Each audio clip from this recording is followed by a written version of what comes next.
Hello again, everyone. We are up to episode 41 of the Enterprise Linux Security Podcast. How you doing, Joao?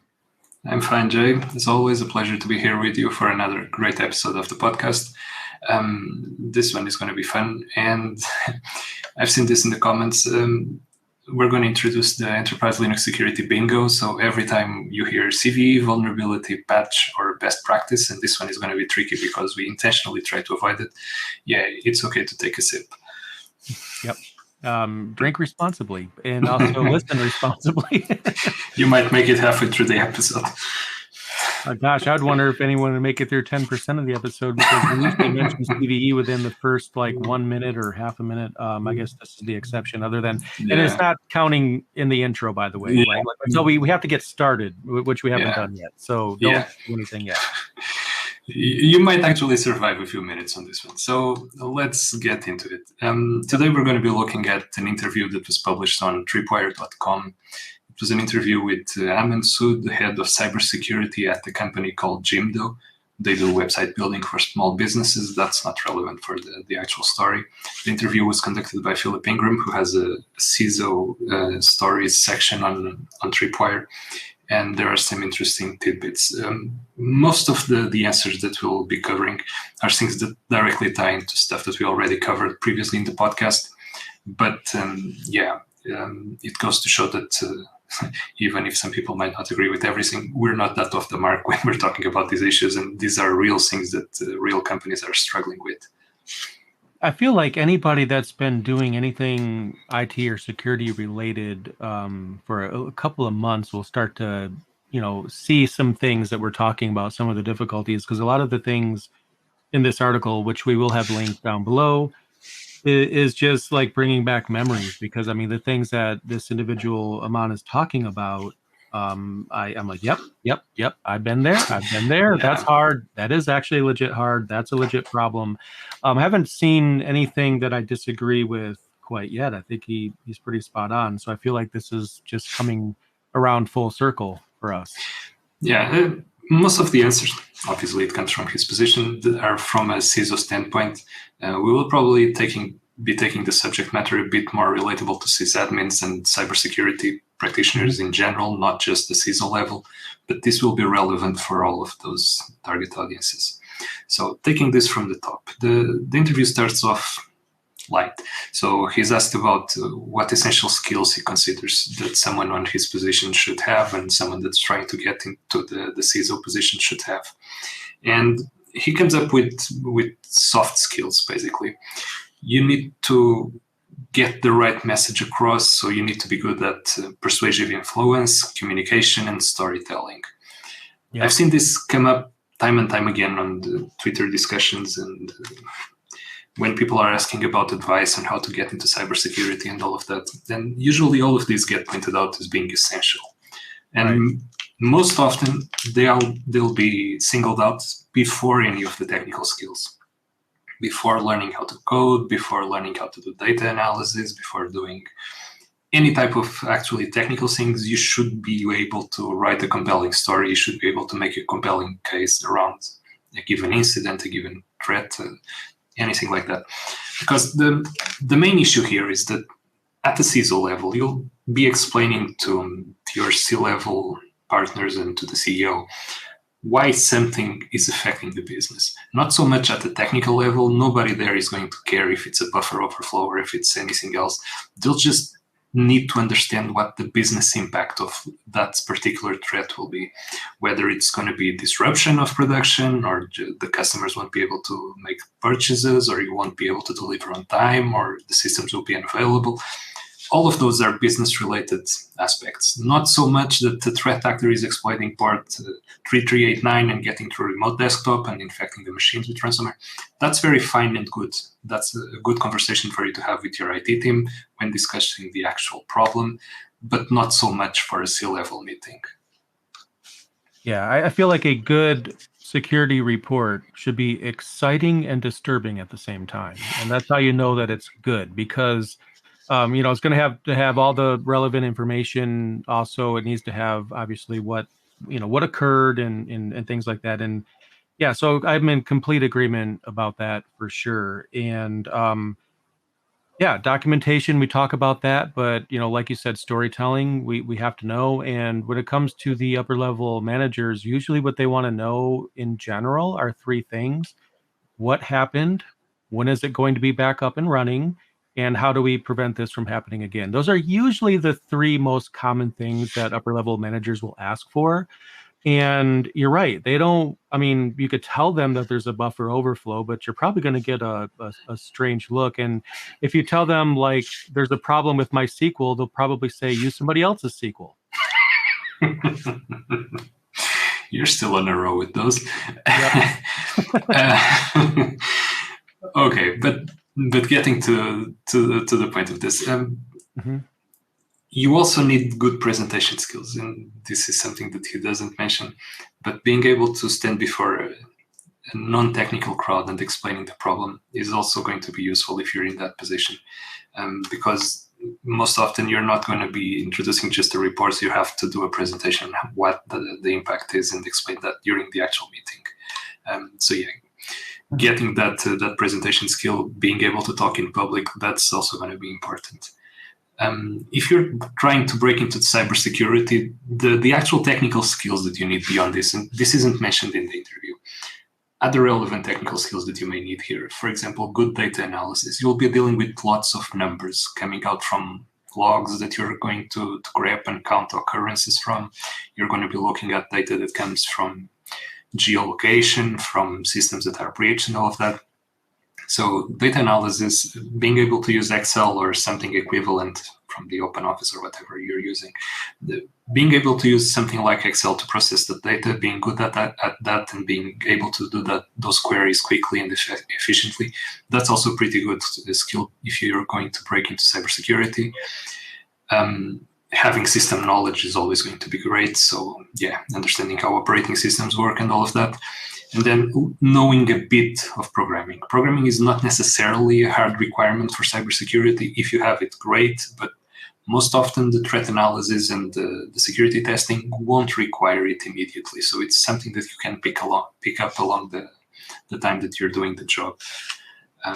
Knowing assembly never hurts, but probably nobody's going to expect you to know assembly the first day on the job. Yeah.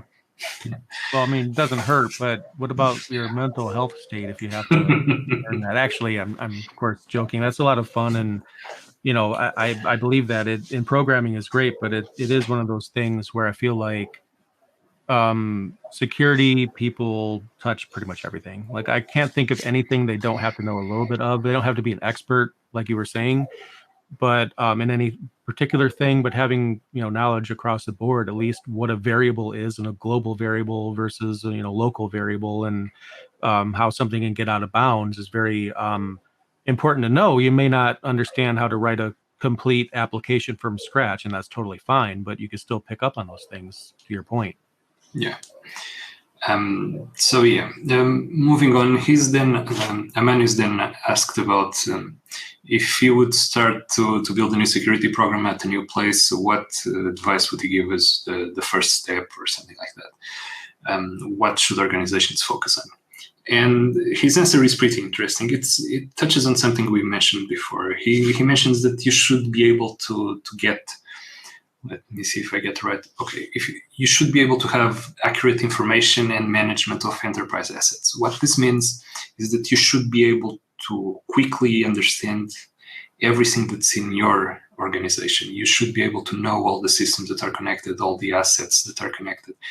And again, this falls into what we mentioned in previous episodes. You can't protect what you don't know it's there. So if somebody just deployed something on next to their workstation and plugged it to the network, you're not aware of it, you don't know that it's there, you're not going to be able to protect that device from new threats. So you need to have visibility into your environment. This is pretty important at every level. He mentions this as being important at the CISO level. It's just as important or even more at the technical, like the actual technical level where you're dealing with the actual systems. You need to know all the systems that are around.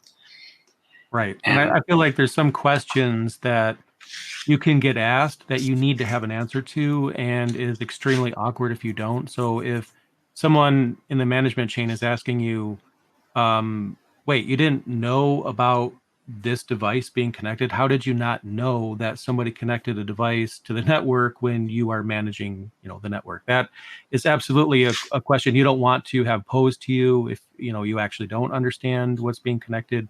So yeah, you really do have to understand everything that's on your network. Otherwise, that's a big problem. And he doesn't go into this, but personally, I think you should be starting to look at other things also. And I know this sounds awful saying these are assets. It's not my intention, but it's something important that you should be focusing on. Not just on the systems that are in your network, but the human factor as well. You should be able to understand the people who are working with your systems, your users, and be able to understand if they are properly trained, if they are lacking in some security knowledge that they should know and they don't. Because this is how people fall into stuff like phishing and all of that. You might have the best security in place on all of your systems, and then all it takes is for one user to do something completely wrong and everything falls down. We've seen how that affects businesses. We've seen how companies have been breached through strategies like that. So going beyond the systems and knowing the knowledge level of your users, that's also pretty interesting and pretty useful for a CISO and for the company overall.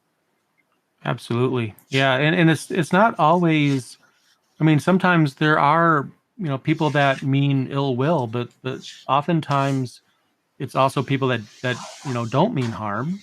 They just hit the delete key, but they had the wrong window in focus when they pressed it. They didn't mean to delete everything in your file share, but they just did, and then all of a sudden you have emergency backup testing to do.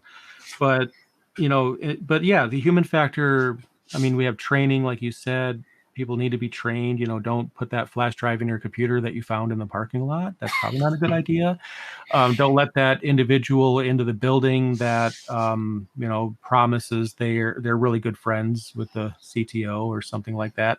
There's all these things we talk about, and a lot of times I it's a high percentage. It's just people making the wrong decision that really ultimately is a lesson that everyone has to pay for. Yeah, absolutely. So that's why I think that the human factor here should be considered as well when you're talking about your asset management. They're not Mhm. obviously assets, but they are also a very important factor to consider when you're looking at the overall security positioning. And again, I bring it up in this part of the interview because it ties into visibility into all of your devices, all of your systems, and in this case, all of your users as well. Mhm. So yeah. Again, he doesn't mention this in the interview. This is my take on it. Agreed. Yeah. Additionally, he's asked about how should CISOs should communicate return on investments and how should they approach that type of communication when they're talking to the C-level people. How do they get buy-in into new investments in security? And he frames this into the business value of each of those investments. Like I said before, you should be able to frame your needs and your issues around security towards the business related need and the business related issue, not so much framing it in terms of IT, because that's all very fine and good for you and for your team if you're very knowledgeable around IT, but framing those needs in terms that the business is and how it impacts the business will get you better results in this type of situation. Right. And he also goes on and trying to avoid the scare tactics. Don't just go straight out and saying that the sky is falling every time that something breaks or there's a security issue or all of that, because after a while that gets tiresome and you won't get any respect at a meeting that for the 20th time you're saying, okay, if we don't do this, then everything falls down. Yeah, like the other 19 times that it didn't. So yeah. Right. And And that's a good point because people get very numb. I mean, I think we experience this fatigue at all levels of computing from, the new user that is clicking yes, yes, yes, accept through an installation wizard without actually looking at the checkboxes of all the other things that are being installed, or just clicking on something in their email because they're impatient and, they're just, there's no excuse for any of that. I'm not saying that, but that fatigue is at every level. And then when you start talking about security, especially if you're passionate about it. It might be what you want to talk about because you're really into that. But what people are hearing is vulnerability, exposure, all these words that are scary words. And then eventually, if you're in a meeting, yeah, there's this really big vulnerability that's taking over companies. And it's like, yeah, you just told us like the last 5 days about things that are in the news and nobody's Yeah, taking you seriously at that point. It's a really hard balance to strike because, like you're saying, if the sky is falling all the time, then, but it never fell, then eventually when it does, it's like, oh, nobody took me seriously until it was too yeah. late. And all the other times it might not have happened because you did your job properly and you fixed the issue before it became a problem. Mhm. Um, but remember that the situation that Aman is describing in the interview is when he's being asked how it would be communicated at a C-level meeting, for example. When you're asking for budget, when you're asking for buy into the investment that you want to do in training all your new staff, for example, um, you're not going to get the resources, or you're not going to get the resources as quickly or something like that if people are tired of hearing about it. They'll just push it to the next meeting, they'll just push it to the next quarter, to the next year, something like that, because after a while they get numb to the need, to the immediacy of the need. It's not that immediate, it doesn't need to happen now, and we don't want people to be in that mind state. um, Right. so that's why this fatigue here, it's important that you try to avoid it. And this falls into those soft skills of the start, being persuasive, being able to tell a compelling story and all of that, rather than always falling into the fear, uncertainty, and doubt issues. You don't want to rely just on that to get your message across.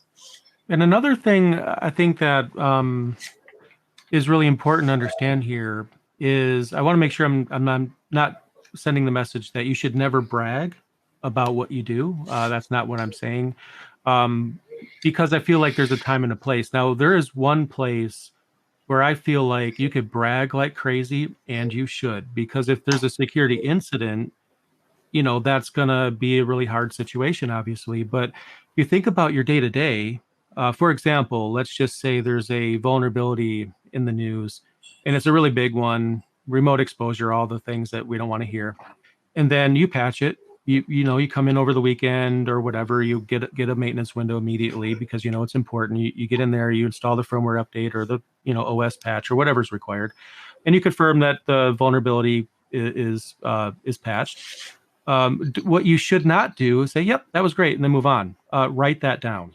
Write down the vulnerability, the CVE, how many companies out there were impacted by this, and when you first learned about it, and when you patched it. Don't send this to anyone. This is your notes for you personally. I'm not telling you to, at the water cooler in the office. I patched this vulnerability.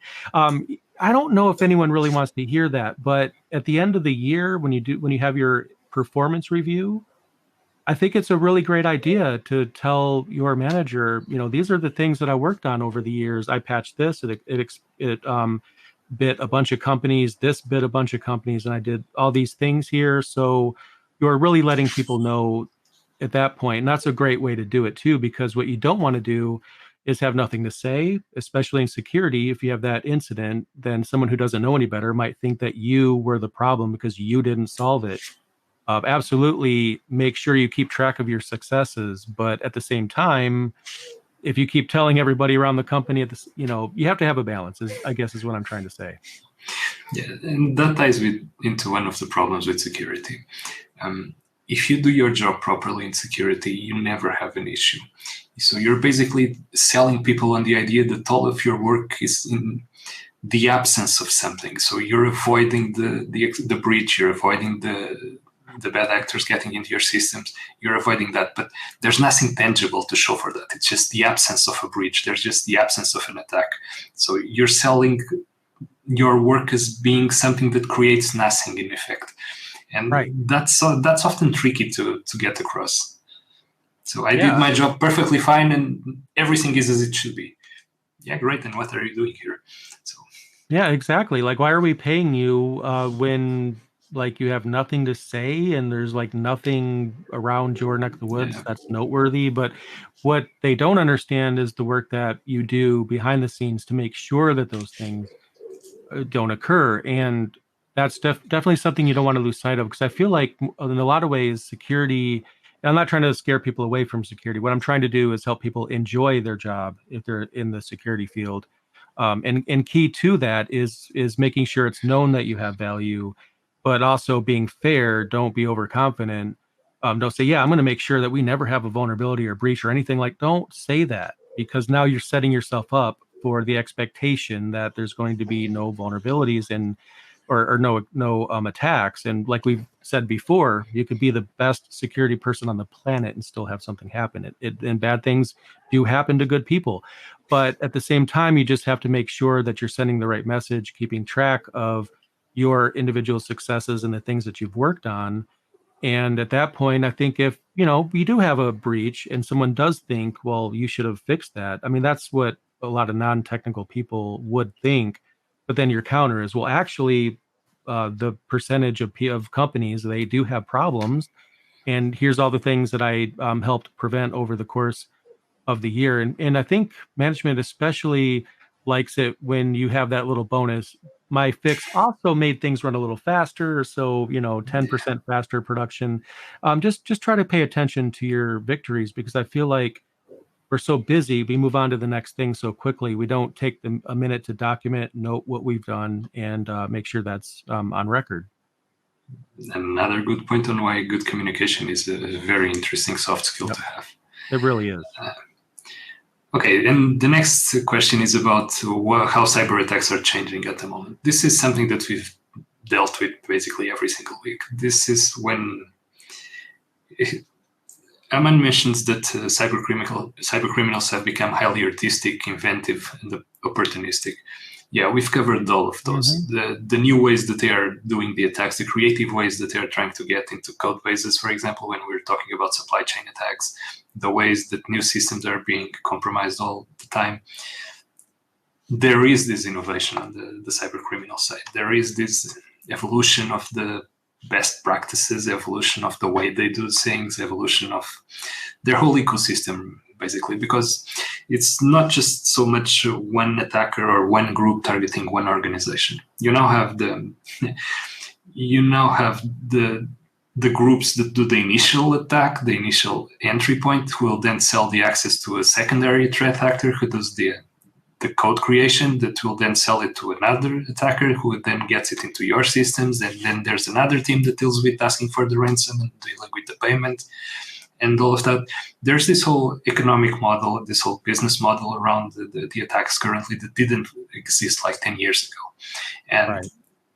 This makes it completely different. So you're not just dealing with one entity that you can then, go to law enforcement, they do their due diligence, they find these guys, but they might just find the weakest link in that chain. And so you'll never completely get rid of the threat to the industry as a whole. You'll just try to punch as many holes you can on the other side, but there are many more. If this was whack-a-mole, it's like the moles just keep on popping new holes all around the machine. It's different than it was 10 years ago. That's why the same practices don't work. The same way that you dealt with security 10 years ago doesn't work now. You need much more training, you need much more attention, you need much more speed in deploying your patches, you need much more attention to the traffic that's going on in your network, all of that. You didn't need to have this attention to detail 10 years ago. It was much easier to deal with security. You know what I wish? Well, kind of. My ultimate wish is we wouldn't have, as fun as this podcast is, a reason to do a podcast, because nobody would be having any problems. But these problems exist, so we're going to cover it. But within that, what I wish is that I had realized when let's just say 20 years ago, the worst malware incident that I would deal with 20 years ago. I wish that was the peak, because compared to that, like if we went back to that, I feel like things would be a lot easier, because back then you needed backups because a lot of malware threat actors were just trying to make you have a bad day. They're just trying to make your files unreadable. This is before crypto. There was no ransom. They just want to destroy your computer. They just want to make it not boot. They think that's humorous or something. And that is bad. Yeah. But now it's so much worse than that. And to your point, they get more and more clever, and that's not going to stop. I think what's clear is that there's no peak. that they can reach. They're just going to keep beating that peak and getting above it. Yeah, and we've seen that with the sudden drop in the crypto market. We've seen them change their tactics to adapt to that. So rather than just encrypting the files, they are now exfilling the files so that they're stealing your data. And if you don't pay, then maybe your shady competitor will pay to know your business secrets. Oh yeah. Maybe your C-level meetings will be divulged online. Do you want that? That's probably more damaging than having your data unavailable. Right. So there's this evolution. It's an arms race. We've seen this before in other situations, but this is another arms race. As the conditions on the blue team change, so does the conditions on the red team change.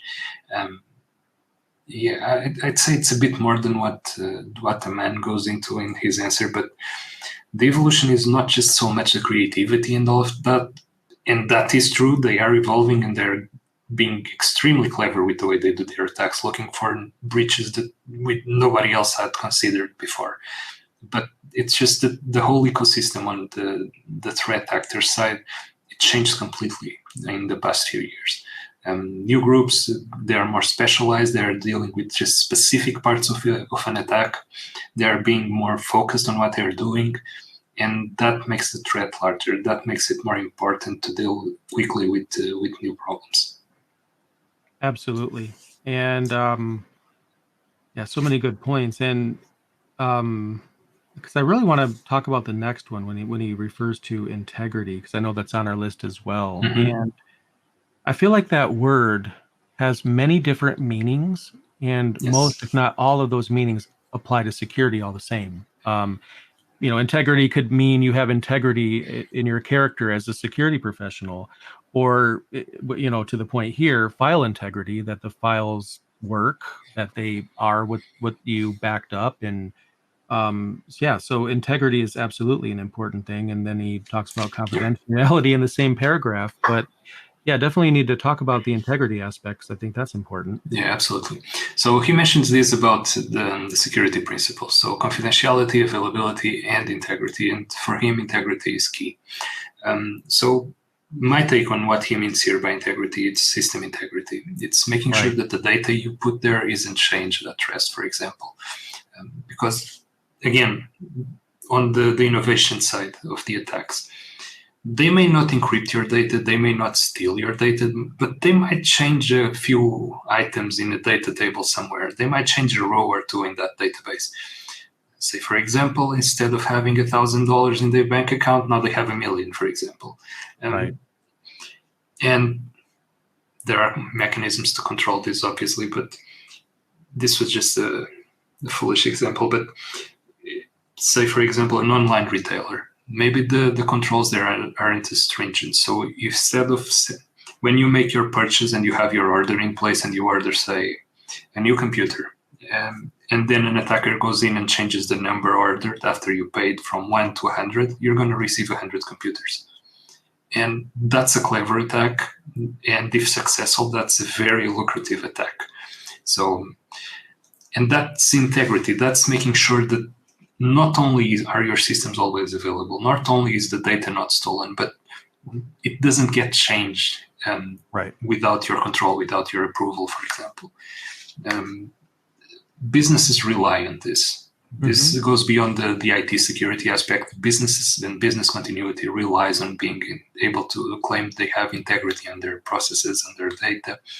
And yeah, I agree with him. It's very important. I don't know if it's the most important one, but making sure that your systems are not tampered with, it's also critical.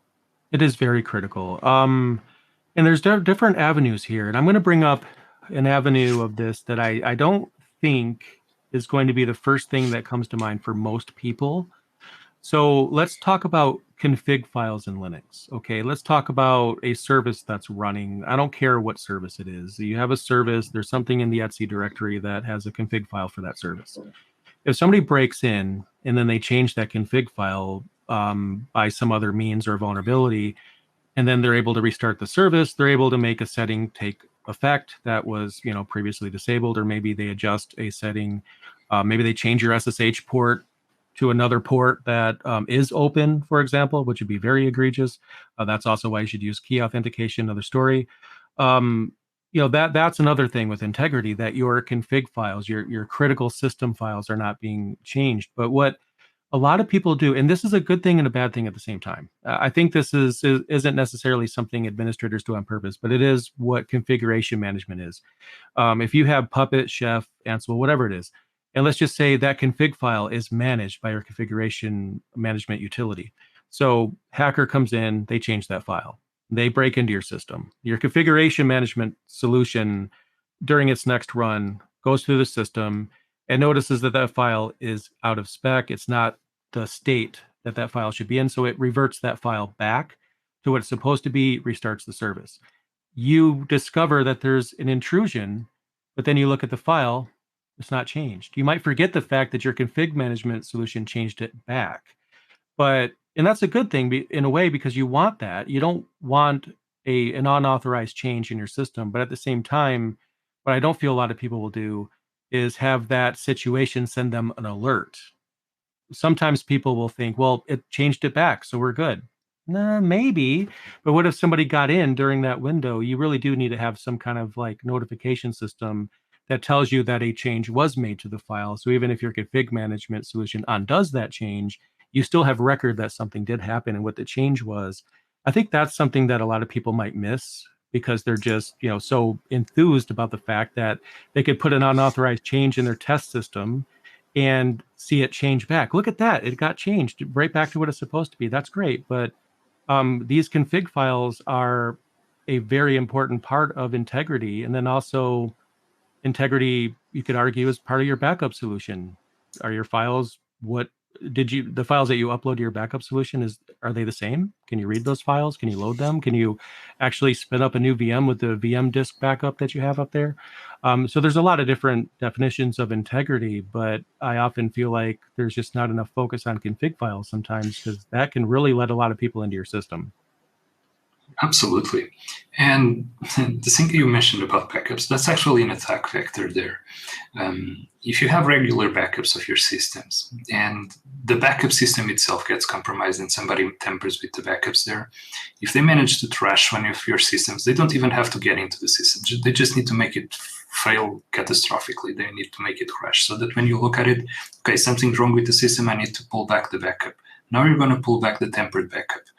And that's an attack vector right there. So yeah, that's another one. And your point, I'll make this one short. I mean, there's situations where the attack might be to not, destroy your backups, but instead to understand what your life cycle is of your backups, how old they get before they get overwritten, like a tape backup, how long it can go before it starts over, or maybe you only keep like 6 months of backups or something like that.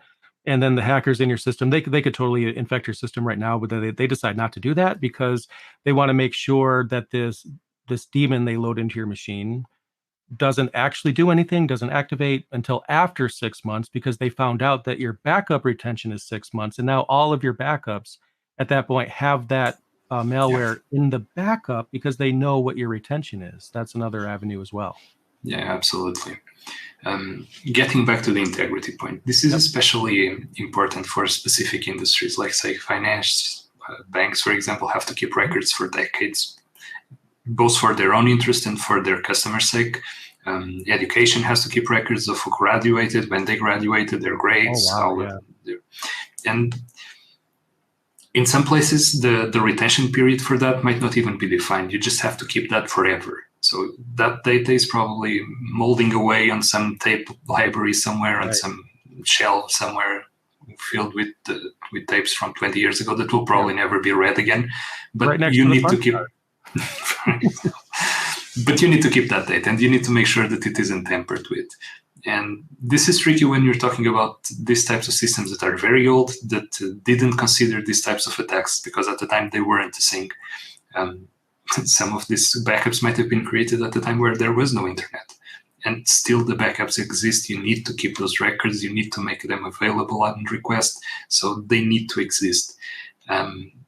But considering integrity is a core concern as well, it's pretty interesting as well, and it's a very relevant point that the guy makes here.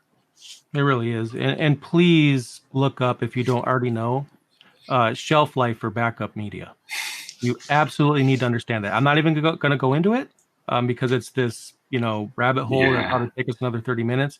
But I will ask our readers or listeners and, or anyone who's digesting this content, please look into it. You might think tapes are infinite. You might think CDs or, optical media will last a long time. No, those won't last longer than 17 months, believe it or not. Look into it and you'll thank me for it because, and even hard drives lose magnetism over a while. So that's another point about integrity. Definitely look into that for sure. Yeah. And how you can do a media rotation on your backup data as well. Mm-hmm. This is actually one of the things that we deal with at Tux here. We have products that deal with prolonging the lifetime of Linux distribution, so getting updates for very old systems.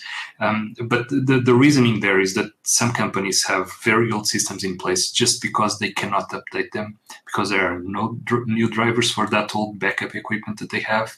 Right. There's no replacement hardware in case that breaks, so they need to keep that one that is running exactly as it is, and they can't touch it. And that's a very real concern. They can't lose access to the backups, and they cannot update their systems because the new distributions just won't work with the old hardware. So yeah, that's one risk as well. And when it comes to legacy, to your point, I feel like the majority, if not the vast majority of our listeners know that legacy is bad. But, for example, if your distribution is out of cycle, I'm sure a lot of people have been in a situation. We need to update this right now. And maybe they mentioned this like 6 months before end of life, maybe even a year before end of life, because they already knew it was coming. And then they just couldn't get any traction because of the cost. And then you run into a situation where, you as the administrator, you really don't want there to be legacy software. It could have been avoided. You didn't get traction, but at the very least you could, it's cheaper in a lot of cases to have a solution like that could keep that OS or that distribution patched. Because if you can at least get buy-in for that, that alone is such an amazing benefit too for a lot of people that can't seem to get enough traction, because it is hard sometimes to get that new version of Red Hat approved or whatever it happens to be. Yeah, and there are just some situations where you're stuck. You have no avenue to update that will maintain your systems running. They'll just break in different ways. Yep. And older hardware was exceptionally susceptible to this because everything required new drivers, and the old drivers were not compatible with the new generation of stuff that you're going to be migrating to. But yeah, this is a wild tangent here. There are two other points that I want to go into. The interview has a bit more, but I want to cover the frameworks aspect. So he's asked about security frameworks. And I'd like to talk a bit about it because we haven't touched this in the podcast that I remember. So a security framework basically is a set of procedures, a set of processes that you put in place. Not necessarily all of them IT related, but they have to deal with things like mandatory security training. They have to deal with things like access control, like frequency of patching, and that's already IT related, with separation of privileges, least privilege for doing your activities, all of those things. And there are different frameworks to create that have been created that can be used as a guiding hand for you when you have nothing in place and you want to implement something in an organization. And this is the case for many organizations out there. They don't have a standardized security plan in place, for example.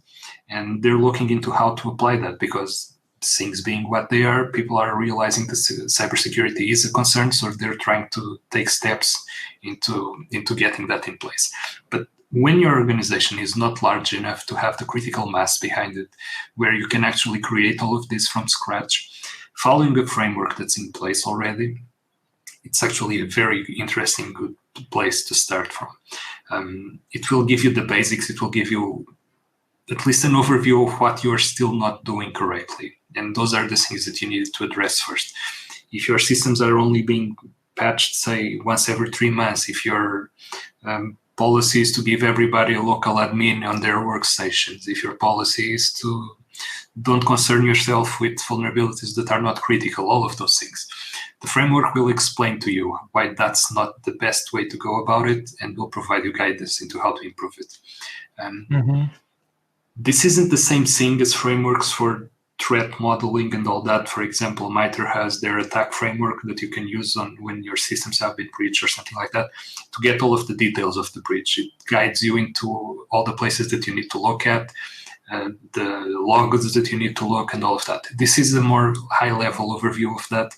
This takes into consideration lots of different security-related concerns. For example, in the US, NIST has some frameworks produced, has some information around this that is publicly available that you can look up. And if you're trying to implement something like this in your organization, it's a good step. It's a good place to start from those that are published by NIST.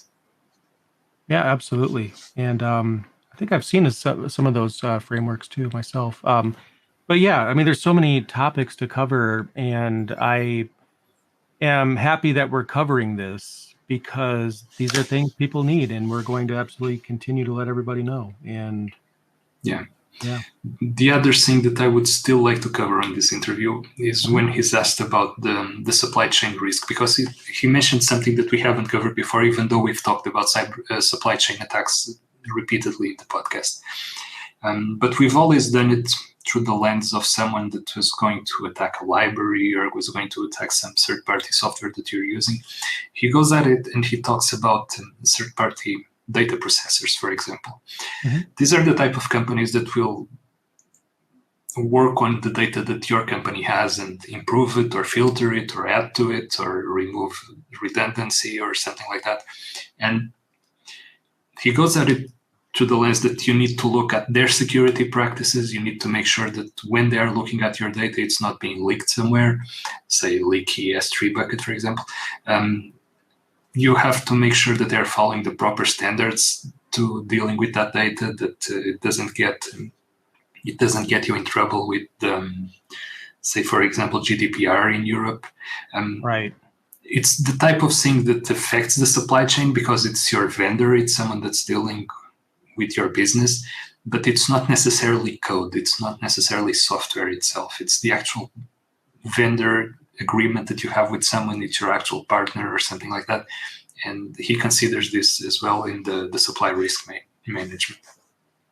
Absolutely. I mean, it's a developing story, so I don't really want to cover it yet because I don't have enough detail. I know the general consensus where apparently GameStop is under some additional scrutiny. They're always under scrutiny, aren't they? But about allegedly recording customer data and sharing it with a third party without notice. And allegedly that third party is profiting from the information, but there's no opt-in or anything like that. And then hypothetically, what happens if that other company themselves gets breached? And then it already came back to GameStop, already. It didn't even wait.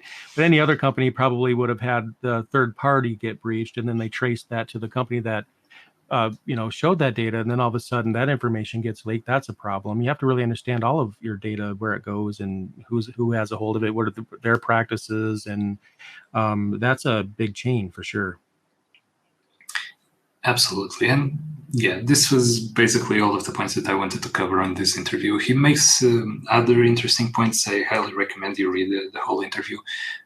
He does mention that another risk is recruiting and keeping the talent that you get, because it's very difficult to recruit highly capable individuals at this moment and maintaining them in-house because they're always trying to be poached by other companies. So that's also a risk at the moment that he mentions. But again, you should really look at the whole interview. It's pretty interesting. At least I found it very interesting.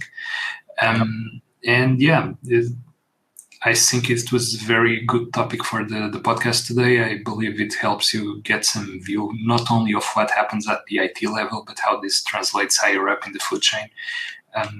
And it's something that you really should consider because, let's face it, you don't want to just be a cybersecurity analyst all the time or just a sysadmin all the time. Eventually, you'll be looking higher up.